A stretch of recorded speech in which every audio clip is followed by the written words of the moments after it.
Welcome back to Peer-Guided DBT Lessons, provided by DBT Skills Application, Peers Helping Peers. This week's lesson, marked 3-9 in our Emotion Regulation module, will be examining differentiating between primary and secondary, adaptive and maladaptive emotions. Please keep in mind that we're simply peers helping peers, working together to bring about more constructive, peaceful, and ultimately happier lives. In other words, a life worth living.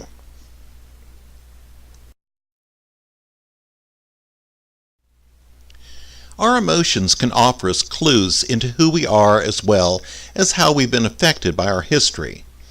Many of our actions are initiated by emotion, which leads to the natural question of what emotions are being surfaced and why, and which of these emotions are adaptive and maladaptive.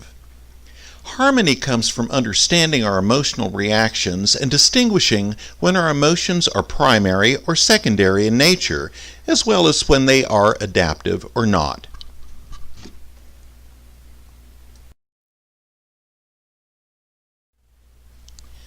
Maladaptive primary emotions may be sparked by current events, but they're tied to a way we felt early in our lives. For example, if we were seen or treated like we were unintelligent or incapable in our family, being called stupid, or now related to as if we're incompetent in the current day, this can trigger us to feel deeply pained or ashamed.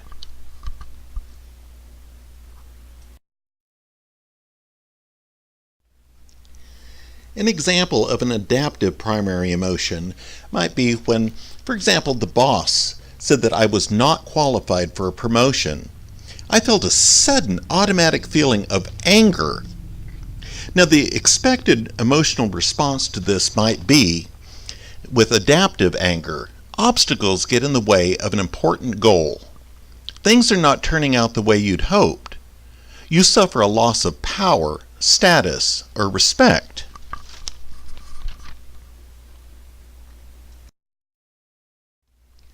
Now let's take a look at a maladaptive reaction to the same event. The boss said that I was not qualified for a promotion.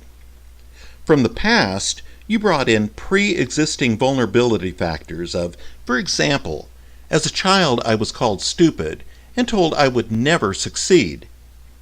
Then you stamped your interpretation of the prompting event, such as, I always knew I was stupid, this just confirms it. Which leads us down a different path to our emotions. I suddenly felt an automatic feeling of shame. Now, shame carries with it feelings of rejection, especially if you expected praise. You feel like you don't live up to a standard. You fail at things you know how to do. Or possibly, I suddenly felt an automatic feeling of sadness. Now, sadness carries with it thoughts of things are worse than you expected. You're not getting what you have worked for and what you believe you need in life. Someone rejects, disapproves of, or excludes you. Both shame and sadness, in this case, are maladaptive primary emotions.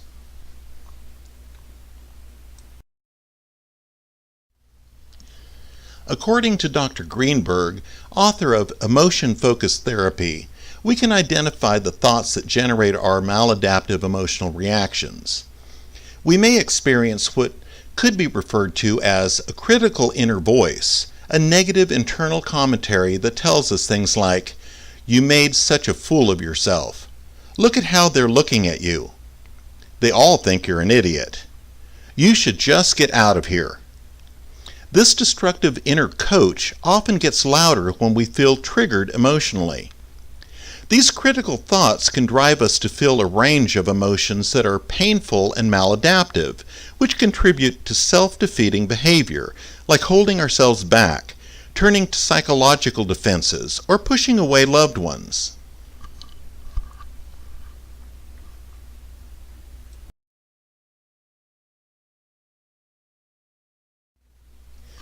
The maladaptive secondary emotions can also lead us to react in ways that are not in our best interest. Lashing out to defend ourselves, acting resentful or enraged, driven by thoughts like, "How dare they treat you that way? That was so disrespectful.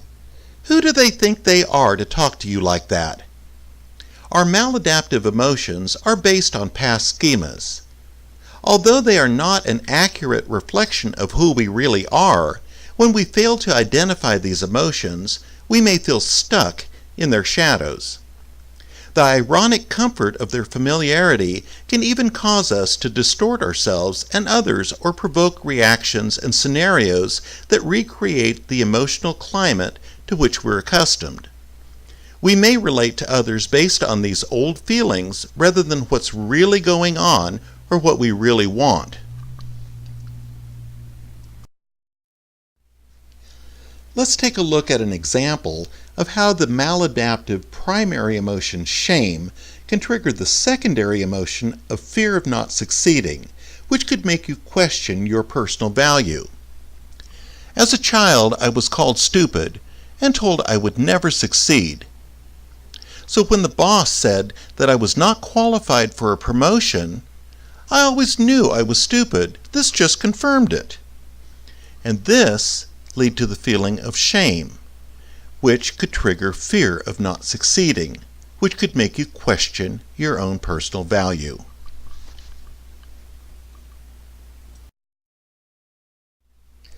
Now this in turn can cause a secondary event of trying to hide your work in order to hide your perceived failure, which could cause another secondary emotion of sadness for the lack of appreciation for the work you do accomplish.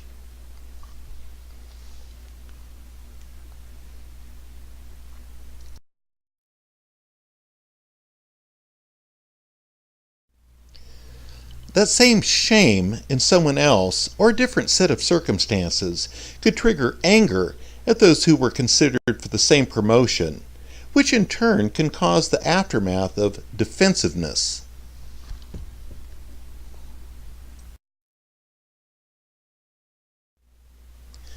Then, this defensiveness, which could cause the next prompting event of you lashing out at them. And then this, in turn, could cause another secondary emotion of guilt for those actions.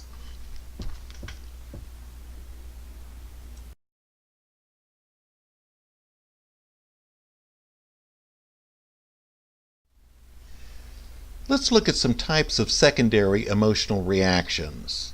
Number 1, discomfort with or judgment about your primary emotion.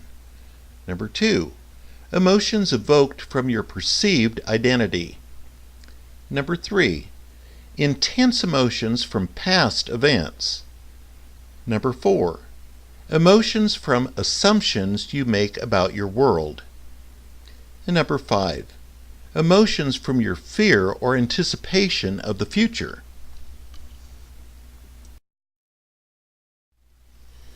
Number 1, discomfort with or judgment about your primary emotion.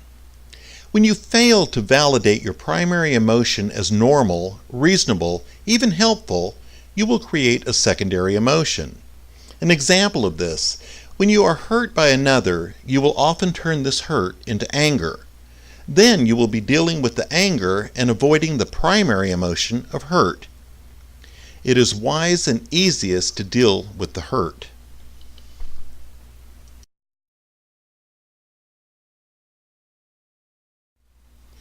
Number 2, emotions evoked from your perceived identity.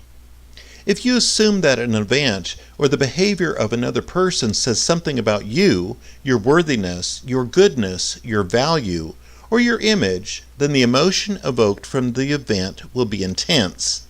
If you realize that the event only says something about the event or the other person, people involved, you decrease the intensity of your reaction.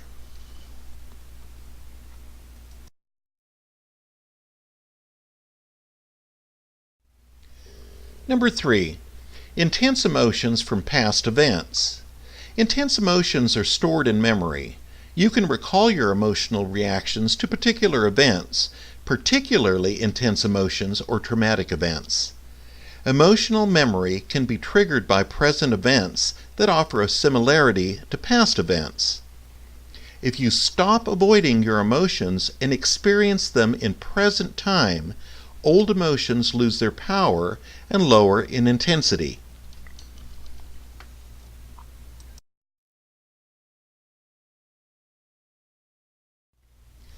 Number 4. Emotions from assumptions you make about your world. We all make assumptions about our world. Some are accurate, some are inaccurate. Either way, these assumptions either increase or decrease the intensity of our emotional experience. If you think that everyone must approve of you, then every time you experience disapproval, you will experience intense emotions. If you have learned that some people will disapprove and that is okay with you, your emotional state in the face of disapproval will be lessened.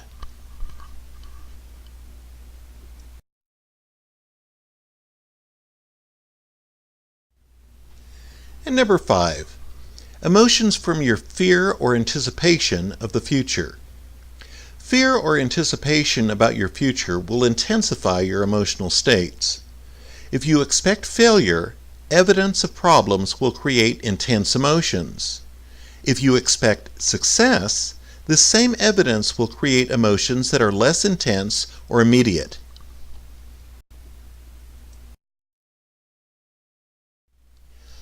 The good news is we can transform our emotions to become adaptive. Maladaptive emotions often leave us feeling stuck, as if they're unresolvable.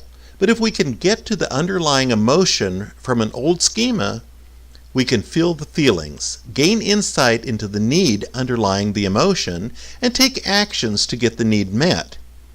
We can do this by asking a partner or someone close to us to meet our need or, if necessary, by soothing ourselves. We can take our side by challenging our critical self-attacks and, thereby, offering ourselves compassion and love. We can be more willing to feel our sadness, anger, or the deeper primary emotions that make us feel more connected to ourselves. We can feel our feelings rather than suppressing them and allowing them to silently dictate our lives.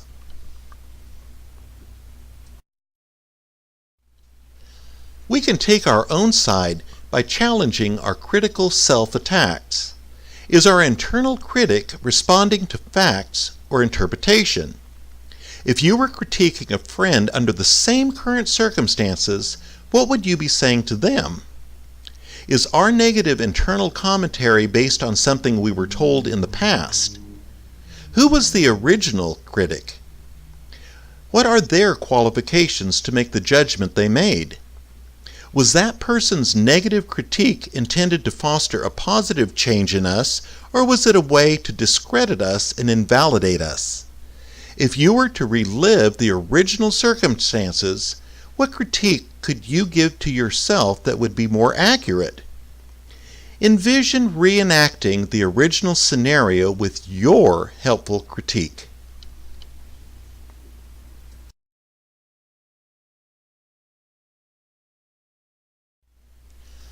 We are not our emotions. When we live in harmony with our emotions, we become more in touch with who we are. We gain insight into the real core emotions that are causing our reactions, and we can be the one at the wheel, choosing our actions. Feeling is an adaptive mechanism to give us critical information. By focusing on emotion with compassion and curiosity, people can find the gem of their adaptive essential self.